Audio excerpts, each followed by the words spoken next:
A lot of people like to train barehanded, no gloves, no wraps on the heavy bag. And I'm really leery about this, okay?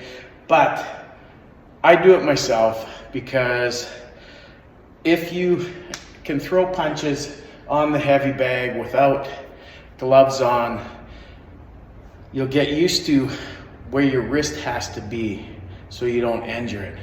Now, I'm a huge proponent for palm strikes to hard surfaces, closed fist to the body. Or if you're punching into a muscle like the bicep, which sounds stupid, but if you've ever felt somebody do that hard, you know that that can have a really good effect on making it hard to move, especially if you actually split the muscle, which is a possibility. So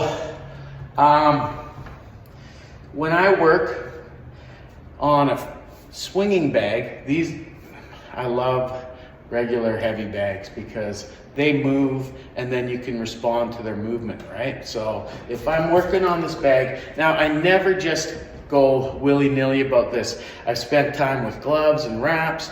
I've spent time getting ready. And I also have to understand that if I split my skin, whatever's on this heavy bag can get into my skin. So it is a infection hazard, especially if your heavy bags aren't getting cleaned regularly.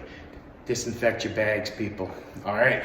So from here, a lot of times now, I'm starting from a boxing position, but sometimes I'll start from a fence and just drive in. So sometimes this is just purely for self-defense. I mean, that's the only good reason to train without gloves on, unless you do bare knuckle boxing. So from here, you might come in now. I believe that a lot of what you train, if you're training for self-defense, should be close range, should be clinch range. Okay, so from here, I never knee above my waist. Practicing kneeing into the thighs. Okay, elbows in close, head butts. Okay, and then if you're training like a boxer, like a Thai boxer, move around the bag, right, as it responds. Move around. Okay, make sure you're not just staying in front, maybe move back, right? Circle. And use your bag, use the movement of the bag to better your training, okay? So get used to how it feels to hit, right? When you're hitting in the body, right? Get used to hitting at close range. Get used to elbowing. Get used to, well, like I said, headbutting and kneeing and pulling this bag like you pull your opponent off balance. Really concentrate on close range, on the clinch. You need this. According to the latest studies on violence that came out in the 2000s, 60% of violence is in the clinch. Okay, 20%, pugilistic, 20% grappling on the ground, 60% stand-up clinch.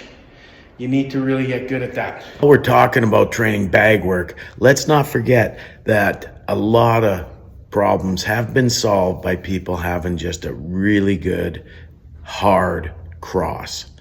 So train hard, train diligently, and know that training is more important than self-defense, because when you're training, you're working your body and you're getting fitter. And the biggest danger that we really have to fight against is our own personal health. So training helps a lot with that. But when it comes to self-defense, remember, reasonable to the situation, and keep your self-defense training based on the ideals of pre-event, event, and post-event. This means what happens before, how your perception and your avoidance, de-escalation, all that stuff has to be part of your plan, as well as getting through the event and then what you do afterwards. Personal first aid, reporting, all of that stuff has to be part of your training. Oh, and if you enjoy content like this, if you want more detailed lessons, please support my Patreon. Have a great day. Thank you.